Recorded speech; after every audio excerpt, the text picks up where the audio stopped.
Good chance we're live right now. I'm about to get Richard Tomlin on the line and do our daily unnamed video podcast or weekly unnamed video podcast where we talk about racing cars. And I'm Lewis May with HammerSport Racing. So just bear with me, stare at my, whatever you want. I've got the picture of David Higgins going on in the background. Good luck to him because the Oregon Trail Rally is going on today. It's a full field of 80 rally cars. And let me get Mr. Tomlin on the horn here.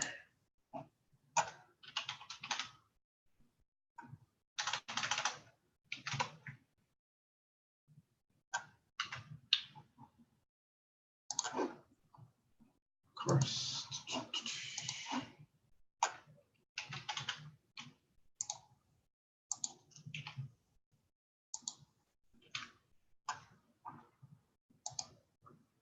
All right, I've sent the invitation. He should be here momentarily.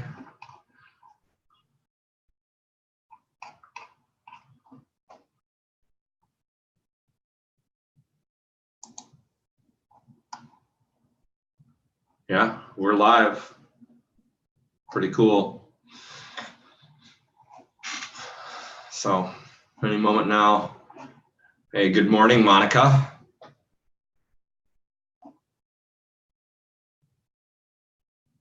So just bear with me, stick with us, because Richard's got some awesome race cars to show us today.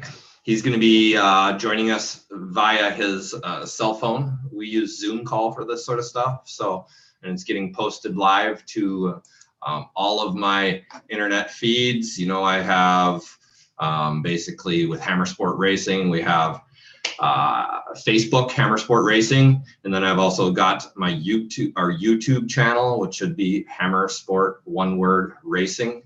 And then, after this, Richard will take those and share them to his services. So, today later on, I'm going to do another podcast with an Arete member. His name is Bill Riemann. He lives down in Marco Island, Florida, and he's asked me to be a guest on his show today. Billy Riemann, the name of the show is, I'm not sure. It's about construction. So I'll be joining him on that podcast. He will release it in a couple of days.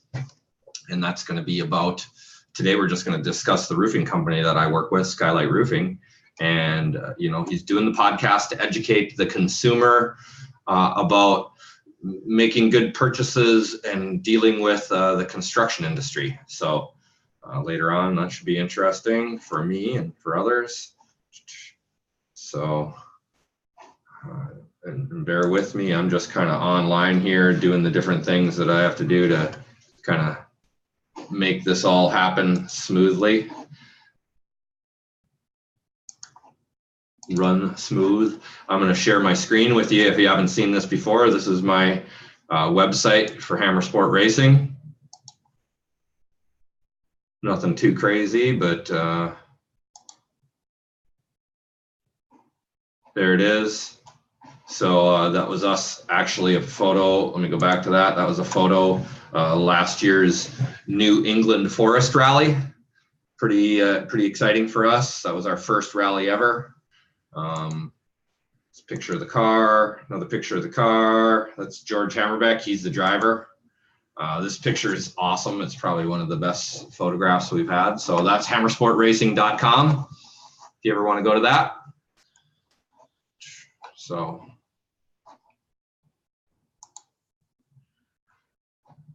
and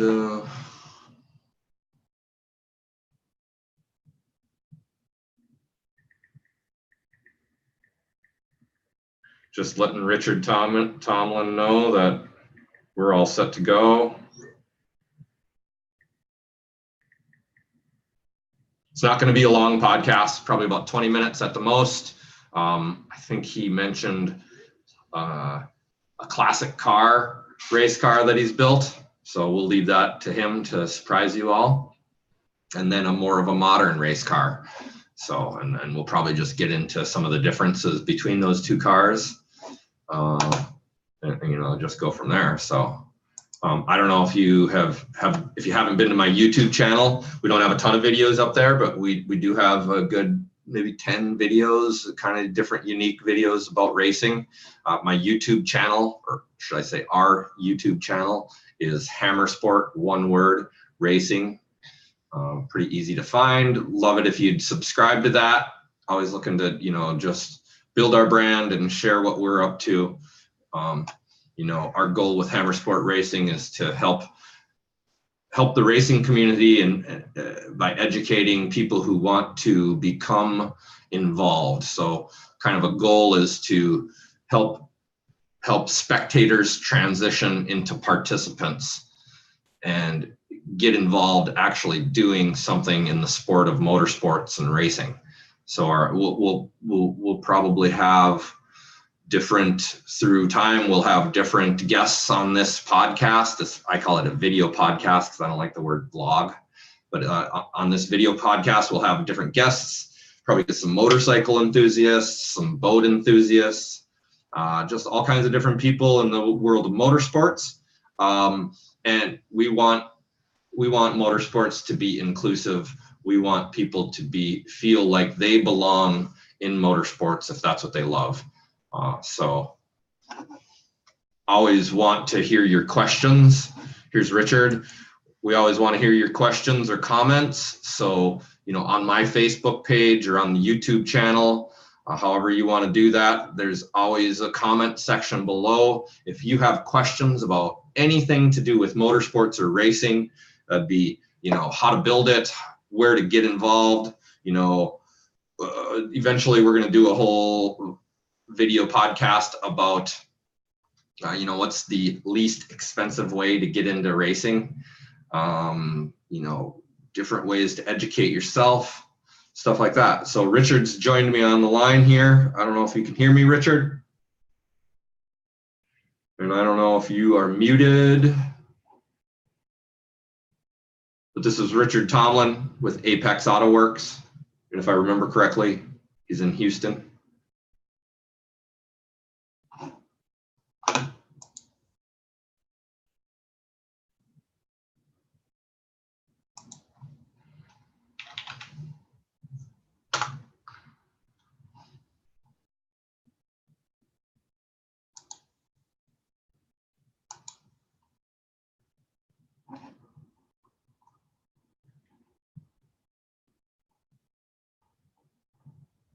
Richard, can you hear me yet?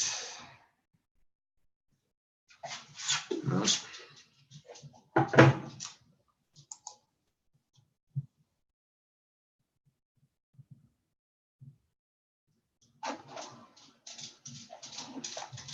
One of the difficult parts about doing a video podcast like this, especially, I'm streaming live to 4 or 5 different channels right now.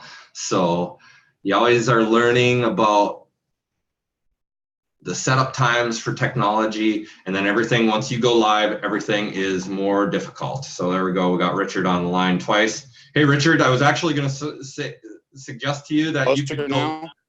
Yeah, I can hear you. Can you hear me? Yep, loud and clear. Okay, great. And you look good. Your the voice quality is good. I look good right now. I'm getting ready to move and change things on you, though. Yep, that's fine. And actually, I was going to suggest in the future, you can log in on your computer and then also pop up on your phone. Right. So you grab your phone and go walk around with that and stuff. Oh. So, but let's get right into it. I already kind of did an introduction. Tell everybody who you are real quick. Okay. Richard Tomlin with Apex Auto Works and White Pony Drive out of Alvin, Texas. Today, planning on talking a little bit of vintage car, vintage 10, and what's good, what's bad. Perfect. Well, let's go right into it. I've kind of done my introduction as well. So we're live on a couple different channels, Richard. So, let's have it. What do we got here? Okay, so right here, what we've got, guys, a couple things I want to talk about is some of these vintage cars that we run in CVAR, SVRA. As you can see, this one's been in quite a few events since 2010. Been around the country playing.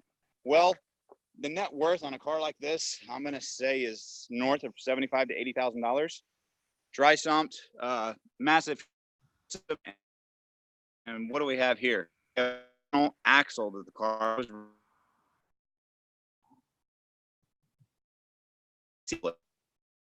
Okay, I think, Richard, The C-clip. we're losing you a little bit, so you just got to slow down with everything you're doing. Coming out, moving left. Richard, can you hear me? Wadded up. You can't hear me? No, yeah, so you just got to slow down with everything you're doing. That's all. Okay. You lost a C-clip on track. C-clip is what holds in your rear axle on this older style axle. There's an upgrade for what's called a C-clip removal. And I guess what I'd say is it's amazing to see cars of this caliber, this build quality, this net worth, and they miss something as simple as a C-clip removal kit. So elaborate on that for, I mean, I'm technically knowledgeable about automobiles, but I don't even know what a C-clip is. So describe that a little better. You're good. So what you have to do is you have to keep the rear axle inside the axle tube. Okay. So normally you would have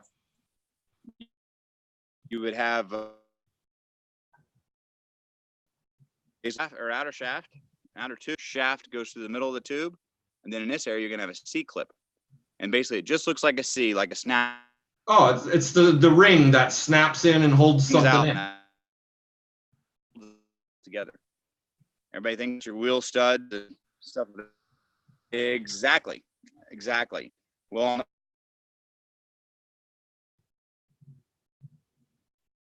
oh, and I apologize to everybody. This is a total experiment on our part to see if this works. So,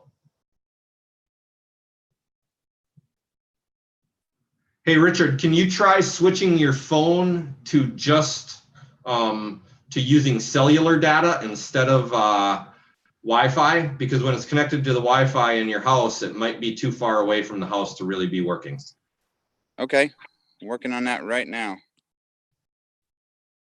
So what he was saying is there's a C-clip. It's this little ring that clips into a groove, and that's what holds the axle in. So apparently there's some kind of kit that supersedes that C-clip and probably holds the axle in much better than that little teeny ring. Yeah, and it's not just Chevrolet, it's a Ford product as well. And earlier, that's how all of the axles were made. So this is one of those things that was a normal upgrade. I'll say 72, 73 is when you started seeing this upgrade happen. And to have a 68 Camaro that's been racing, for the last 9 years, if not before that, based on the condition of the car, it's shocking that it would not have that modification done to it. That's just one of those weird things that if you don't know about it, if you don't know, you can't do it. Right. And that would be why I assume the rear fender is rolled up, is where the clip popped and the tire popped off and the car rolled over the wheel. Absolutely. Scratch a few other things up. The inside, not super important to you guys, but you can kind of see the amount of devastation that we've got on the inside. I mean, you can see straight through to the ground where it just tore the inner apart. Sure. So pretty lucky that was all the only thing damaged, though, in the whole deal. It could have been way worse. I mean, the other big fear is this actually could have happened on a race lap instead of a pit out lap. So if it happened on a race lap, may have put him sideways and then get T-boned by a Porsche 944 or a Mustang or anything worse. Yep. You never know what's going to happen out there. So incredibly lucky, but the clip setup is like $500. Let's call it $500 to put it in, $1,000 with labor and parts. And now he's looking at probably $3,000 by the time we get all this fixed and done the way he wants it. And then now we're going to go back and do this axle C-clip delete kit when we put it back together this time. Sure. So it's work and it's steady. And if you've got a minute, I think we can point some other things out on the interior. Yeah, let's do it. Car. So when you get into these cars, everybody's big issue is trying to keep them as clean, as convenient, and somewhat nostalgic in cage. So this is about all you would have seen on an older cage. But if we look at the base plates, you can actually see where my hand is. It is not super thick. There is not a large plate here. This is how it was allowed back in the day, was it was basically welded to the rocker. Well, when you actually roll this car over and put the entire weight of the car on this one post, it pushes right through this floor or rocker panel. So that's a recommendation that we had to the customer, was upgrading these. So basically you cut the tube, build your plates, weld your plates in, and then paint everything back up. But and so what you're saying is that little bit of modification, that little bit of plate added to the rocker panel is not sufficient, and they need to even have that. They need to have the right. Right. It is not going to support you when something goes wrong. It's just, it's not going to help you in any way, shape, or form. No. And that a testament to that, a friend of mine from Condor Speed Shop down in South Florida was in a wreck in his race car. I think it's a E30 BMW E30, and he has a beefy cage on that. And we'll probably show that sometime, because he didn't even take a full head to full force impact. He took a side whip impact into a hard barrier. Okay. A lot of stored energy. A lot of energy, and he's still, rattled from it. He's, he made it, he's okay. But when you look through that whole car or see how the energy transferred through that car, at first he thought it would be okay, but the whole car is totaled.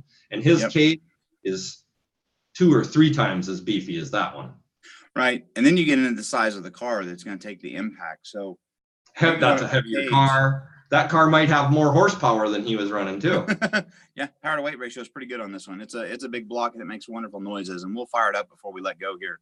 The other thing I'll give you quick, because I know it's just a short call today, is I'm sitting in the car right now, and I'm a tall guy, but I'm going to just ask you to look right here, okay? And listen to my finger. Notice the padding. Padding is all down below. Yep. So if he had been spun sideways and hit by a car, then his head or helmet would run right up against steel, which is the whole purpose in the padding. You're not trying to protect your head getting in and out of the car. This is for an accident. Yeah, they wouldn't have let us. They wouldn't let us race and rally if it would look like that. That padding has to be turned around and facing the helmet. Absolutely. And this is something we've already brought up to the customer, and we'll be talking to him more about it and how he has to police that himself. Because what happens in most of these series, and yours as well, I believe, is you do an annual tech.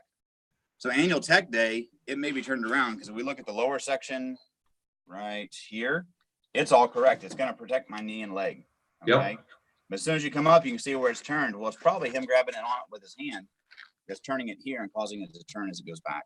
Okay. So those are little things that when you're in your race car and you're getting ready to go out for that first time in 30 days or 2 weeks, or if you're blessed enough to have an event where you're doing every other week you get to run, you've really got to take time to look at the padding, because those are the secondary things that protect you when shit goes south.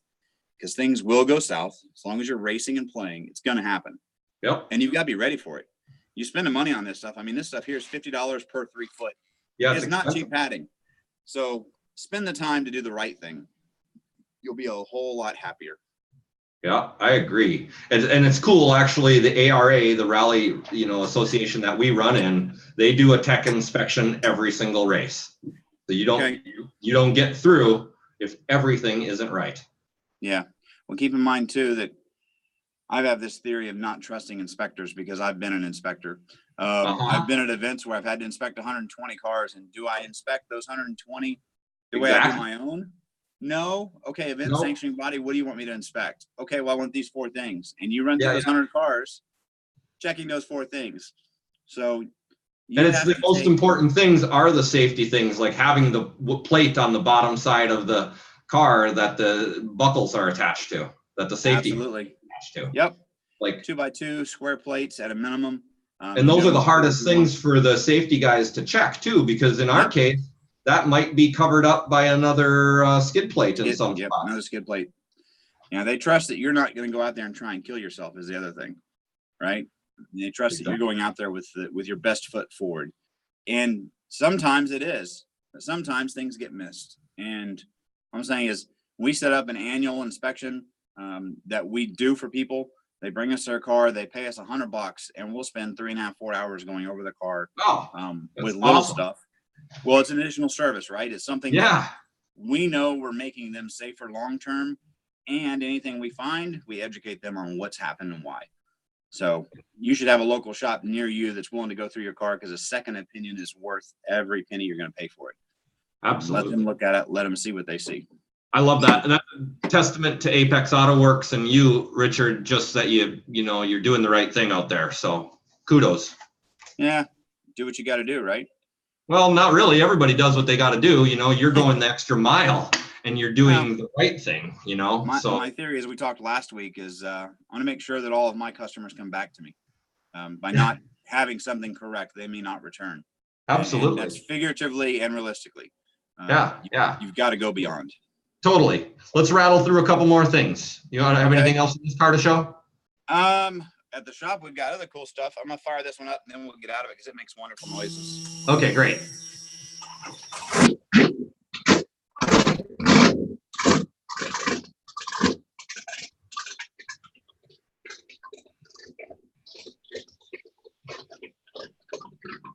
But I love this one. So everybody, this is one of those examples of that car is so loud that it actually is disrupting the radio signals of our stream. So you messed everything up, didn't it? So, yeah. No, it's awesome though. They got a little taste of it. Yeah, it's a cool car. We've got a 2002 BMW working on right now. This is cool just because it is actually an original car. Was unmolested. But we're getting ready to violate this thing. It's got the original wheels on it, huh? Doesn't it? No, these are E30 wheels. These are bottle E30. caps. Oh, okay. Which is they're a hubcaps. I could upgrade. Early 90s, that was the big upgrade for the car. Original 4-cylinder, not much. Original dash, all still here. Door panels are original, but he's putting aluminum ones in it. So gonna change that. Here's some aero bits going on the car. We've got a set of wheels that he sent us, but the wheels are much wider because we're getting ready to see the blue line on the car. Yep. So we're getting ready to cut that metal right there. And we're getting ready to do this. Awesome. So he's going to from traditionally a 5.5-inch wheel to a 8-inch wheel on this car, and then pushing another inch out on offset. I think the best thing about this whole build is this isn't for a 19-year-old. This isn't for a 20-year-old. This is for a 50-year-old man who is a warden at our county prison. Awesome. And he just wants it to be able to drive with his wife and go around and have a good time. So he's making a fast daily driver out of this? Not even fast. He just wants it to look cool. Wow, that's awesome. We're changing the color to a flat black called SEM Hot Rod Black. And then all the trim we're going to do in gloss black. So all your silver will eventually become super, super glossy black. And right now it's just on lowering springs. I would like to have it lower, but he didn't want to put coilovers on it. Didn't want to spend that money. So we'll do it this way first and see what happens next. Yeah. You can always spend more money, get it all set up. Come back and spend some more. Yeah. Wow, that's a cool car. Going on this morning. Lots of 944 Porsche action. Next week, what we should probably do is talk about the yellow Corvette. See if I can get a shot of it. It's on my trailer still. So there is a thing called Big Bend Open Road Race that happens in Texas. It is a 59-mile race, and it's basically speed TSD rally for you. Okay. Okay. Your TSD is a targeted speed. So they call it an open road race because they let these guys race the 59 miles and they pick their time. Yep. Well, this car was in a 135 class. Okay. Basically what happened was at 135 on his way back, he was perfectly on target, had his cruise control set, and there was a glitch. We don't know exactly what happened. We know there was a glitch. Car locked up the front brakes, sent him off the side of the road, across rocks, through a T-post fence, shattered the right side window. Every panel on the car, with the exception of the left door, is damaged beyond repair. Oh, man. Fractured the floor, because the floor in these cars, as you know, is a composite. It's not a real floor. It's a piece of balsa wood. It has composite top and bottom, and it's bolted. Well, that fractured to the point that a passenger seat, if there was a passenger in it, they would have fallen through. Wow. Driver's side seat was fractured, not as bad. Exhaust from the headers to the tailpipes completely gone. It's pretty interesting. It was a big hit, 135 mile an hour. Wow, yeah. I'm glad they're safe. And, yeah, and, but we'll and have say that again. I'm familiar with TS or the type of rally that a TSD is, but what's that acronym for again? Time, speed, distance. Time, So speed. So that means you have to, they have a certain, you're supposed to go a certain speed over a certain distance and come in as close to the target time as possible. Right. And the closest to the target time without going under is the winner. Because So if you go under, over, the assumption is you weren't actually pushing. So you've got to yes. be over and it's the closest to not going over. We call it the world's longest drag race, and it offends a lot of my friends who do that race, but it makes me smile. Okay, it's I've never heard of a TSD at high speeds though. I've heard of like legal road rallies where they calculate in the stop signs and all of the different speeds, the mile an hour speeds, and they give you a time set. Imagine it as a one-stage rally, and you're given the speed. Actually, I guess you could call it two speeds, because you leave Fort Stockton, you run to, I can't remember the name of the town right now. So there is a transit. Well, you race from one point, you race to the other point, and then you turn around, and then they race back. It's the exact same route. Okay. But you're running a different direction, right? So it's always different if you're running a different direction. But these guys, they like what they do. They enjoy it a lot. So. Yeah, that sounds fun. Yep. Well, hey, stuff. Let's leave it at that. Yeah, show a little bit more, and then let's call it a day here. Oh, I was just this is a LFX, so it's a 6-cylinder, what I call modular block, the square block out of the Camaro, rear mounted turbo. Car tips the scales at 2210. We're adding a roll cage and taking some weight out of it, but he made 462 at the wheels. So healthy little car. Yeah. Well, you and I could pick up one side of that thing. Yeah, pretty much. I'm gonna have to put a weight belt on first, and then of course we got Porsche heaven again. Porsche's everywhere. Porsche there. And then Studebaker, a little more cage work on that this week. We could spend a whole day talking about cage structure, subfloor structure on that one. That would be fun too. But that's really about it, Lewis. I mean, it's another Saturday morning in wonderful Texas. It is hot and humid here. I can't wait for the next 2 weeks. Gonna be even hotter. So yeah, we're hot here in Orlando as well. So hey, thanks a lot, Richard. That was Richard with Apex Auto Works, and I'm Lewis May with HammerSport Racing. We still haven't named the show, Richard, so we're gonna have to figure that one out, but doesn't matter. This was awesome. I hope everybody enjoyed it, and I think we're on schedule to probably do this at the same time next week. And then Richard is also going to publish some of this stuff and put it out on his podcast, and that's my plan to do in the future as well. So once again, we want to hear your comments and questions, because Richard's whole mission in this thing is and mine as well, is to help people become involved in racing, turning spectators into participants. So thanks a lot, Richard. No problem. I'll have a gimbal next week too, so you won't have to deal with a shaky camera anymore. Okay. Hey, this was awesome. Talk to you very soon, man. Be good. Thanks again. See you later. Hey, that's all for today, folks.